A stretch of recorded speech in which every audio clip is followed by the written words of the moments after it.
अनिरुद्ध ने पेश की झनक की मां की चिट्ठी। अपनी मां की चिट्ठी पढ़ के झनक हुई इमोशनल। चिट्ठी दिखाकर भी झनक नहीं जीत पाएगी केस। जी हाँ दोस्तों, हम बात कर रहे हैं स्टार प्लस के शो झनक की। तो दोस्तों, आगे बढ़ने से पहले आप इस चैनल पर अगर नए हैं तो इसे सब्सक्राइब कर दीजिए और साथ ही बेल आइकन दबाना ना भूलें। वीडियो अच्छा लगे तो इसे लाइक ज़रूर कीजिएगा। चलिए आगे बढ़ते हैं दोस्तों। सीरियल झनक में आप देखने वाले हैं कि अनिरुद्ध के पास वह राज को दफन था इतने सालों से, मतलब इतने टाइम से, जो उसने उर्वशी रैना की चिट्ठी संभाल के रखी थी। किसी को बताया नहीं था सिवाय उस नकली पंडित ब्रिजभूषण के। वह चिट्ठी अब वो निकालने वाला है। जी हाँ, कई बार दर्शकों को ऐसा लग रहा था कि अनिरुद्ध वो चिट्ठी निकालेगा, अब वो चिट्ठी निकालेगा, लेकिन उस चिट्ठी के बारे में कोई भी बातचीत हो ही नहीं रही थी। लेकिन अब वो मौका आ चुका है, अब वो समय आ चुका है जब उसे वो चिट्ठी निकालनी पड़ेगी। जी हाँ, आप देखने वाले हैं शुभ बोस जो है इस केस को पूरी तरीके से जकड़ लेगा। यानी वह बहुत अच्छा खासा दबाव बनाने की कोशिश करेगा झनक के वकील के ऊपर और झनक और ब्रिजभूषण के ऊपर। उन्हें ऐसे ऐसे क्वेश्चंस में फंसा देगा कि वो लोग कुछ नहीं बोल पाएंगे। वो लोग जितने भी सबूत पेश कर रहे होंगे उसे झूठा साबित कर देगा। यानी बहुत कुछ उसके साथ ये लोग अत्याचार करने वाले हैं। यहाँ पे आप देखेंगे कि अनिरुद्ध ने से बर्दाश्त नहीं होता। उसने वैसे सोचा नहीं था कि मुझे चिट्ठी दिखानी पड़ेगी, लेकिन ब्रिजभूषण और जनक को हराया तो हुआ देखते हुए उन्होंने बेबस देख उन्हें अनिरुद्ध ने ठान लेगा कि झनक के साथ क्यों हूँ और उसे केस ज़रूर जिताऊंगा। मतलब मुझसे कि जितनी कोशिश हो पाएगी, मैं जितनी उसकी हेल्प कर सकता हूँ मैं अपने एंड से करूँगा। झनक नूतन तो इसलिए बनी थी कि ना क्योंकि वो अपनी माँ को इंसाफ दिलाना चाहती थी, वो अपने पिता को इंसाफ दिलाना चाहती थी। मैं अब उसकी उस लड़ाई में साथ देना चाहता हूँ। यानी अब मेरे पास जो इसकी माँ की चिट्ठी है ना, मैं अब निकाल दूंगा।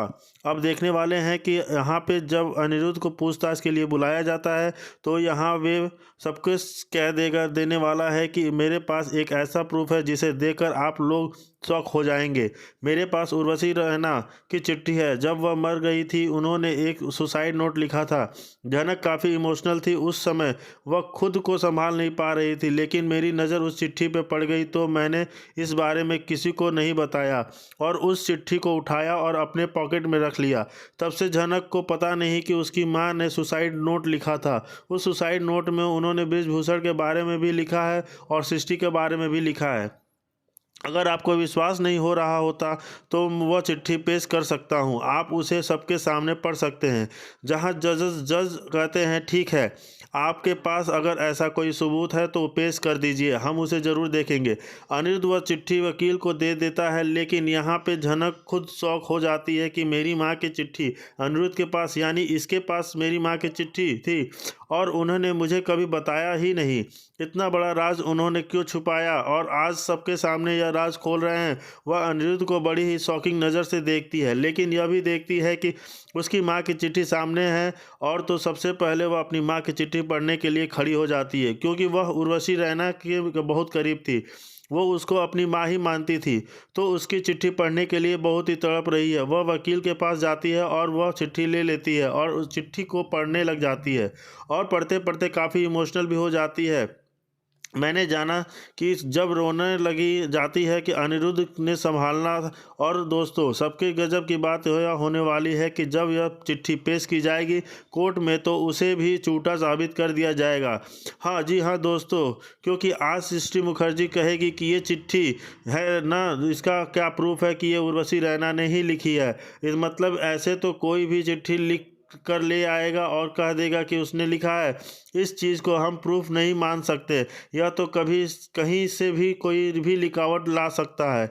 यहाँ पे झनक उसको चुप कराती है और कहती है मेरी माँ की हैंड राइटिंग, मैं अपनी माँ की हैंड राइटिंग बहुत अच्छे से जानती हूँ। सृष्टि फिर यहाँ पे कहने वाली है, अच्छा ये तुम्हारी माँ की हैंड राइटिंग है तो हैंड राइटिंग भी तो कोई कॉपी कर सकता है ना। मेरे लिए मेरे खिलाफ साजिश रचे हो तुम लोगों को किसी को और चिट्ठी लिखवा ली और अब गन गणन कहानियाँ बना रहे हो मेरे लिए, क्योंकि यह मेरे खिलाफ आप लोग के पास इतना कोई स्ट्रांग एविडेंस नहीं है, तो अब यह चिट्ठी की कहानी लेकर आए हो, इस केस को और उलझा रहे हो और इस केस को और भी लंबा खींच रहे हो। तो आप देखने वाले हैं सृष्टि मुखर्जी ये सारी दलीलें देकर जज को भी मैनिपुलेट करने की कोशिश करेगी और कहेगी कि इस चिट्ठी को कोई हम प्रूफ नहीं मानेंगे कि यह किसी से भी लिखवाया जा सकता है, कोई और स्ट्रांग एविडेंस है तो पेश करो। लेकिन आप देखने वाले हैं झनक और अनिरुद्ध पूरी कोशिश करने वाले हैं कि जज साहब इस चिट्ठी को एविडेंस मान ले। अनिरुद्ध भी उन्हें बार बार कन्विंस करेगा कि उर्वशी रैना की ही चिट्ठी है।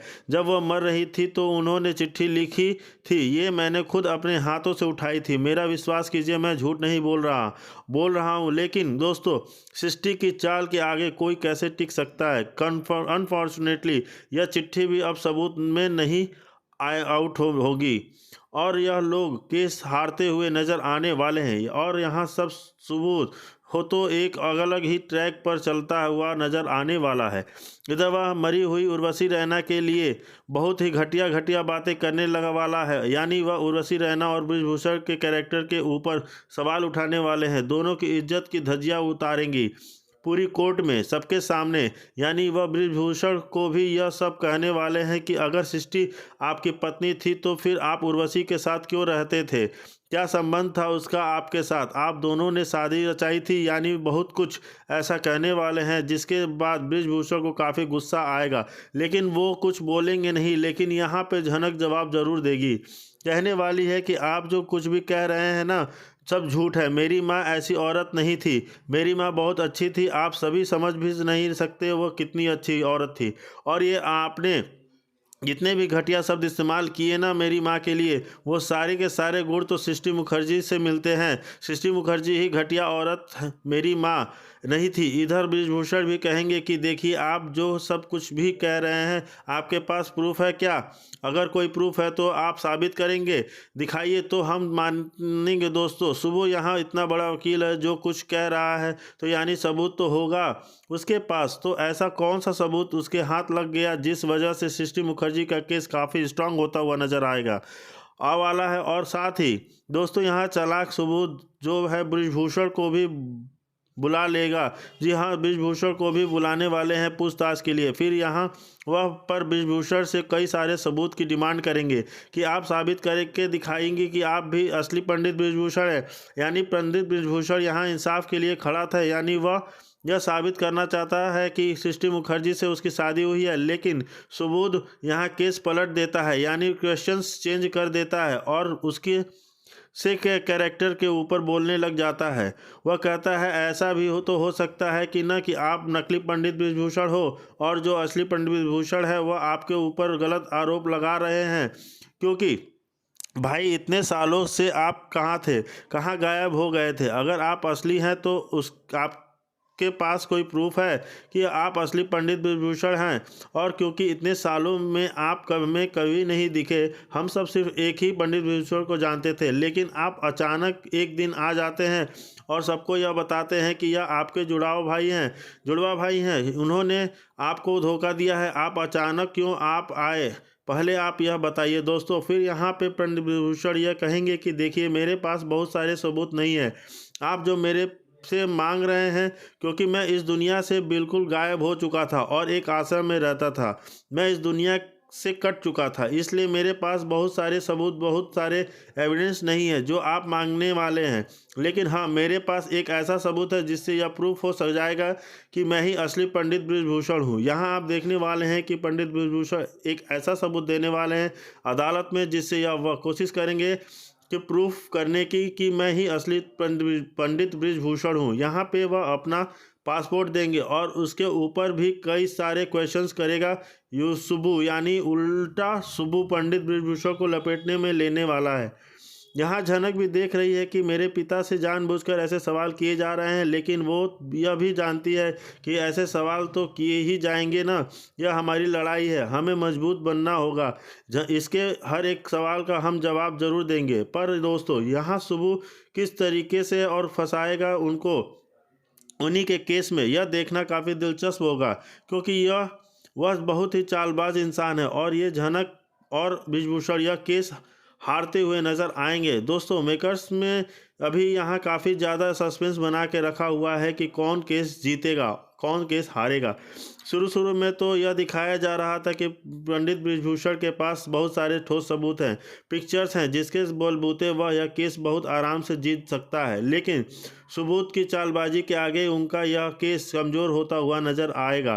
तो यह क्या हम मान लेंगे कि सृष्टि मुखर्जी केस जीत जाएंगी और वह जेल भी नहीं जाएंगी, या फिर कुछ ऐसा चमत्कार होगा कि झनक हारना रहना यह केस जीत जाएंगी और पहुंचा देगी सृष्टि मुखर्जी को जेल। दोस्तों यहाँ क्या होगा क्या नहीं होगा, काफ़ी ज़्यादा सस्पेंस है। यहाँ पे इन सभी बातों को खुलासा एक एक करके करने आने वाले हैं। एपिसोड से तो क्लियर हो ही जाएगा, लेकिन हम आपको बता दें कि अभी यह कोर्ट का ट्रैक जो है ना वो काफ़ी लंबा चलने वाला है। अभी इतनी आसानी से कुछ भी रिवील नहीं होगा, लेकिन यहाँ अनिरुद्ध तो अपनी पूरी कोशिश कर रहा है झनक को यह केस जितवा के लिए। उसने यह चिट्ठी के माध्यम से तो उसे केस जितवाना चाहता था, लेकिन जहां पे जज जो हैं उस चिट्ठी को एक्सेप्ट नहीं करेंगे, और किस तरीके से वो झनक की मदद करेगा और कौन कौन से सबूत वो इकट्ठा करेगा झनक के लिए, यह देखना भी काफ़ी दिलचस्प होगा। अब दोस्तों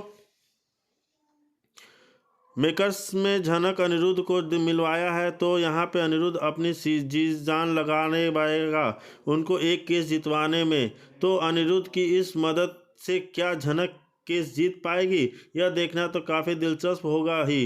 दोस्तों यहाँ आपकी क्या राय है, आप हमें कमेंट में बताइए। वीडियो अच्छा लगे तो इसे लाइक कीजिए, सब्सक्राइब कीजिए और फॉर मोर अपडेट्स।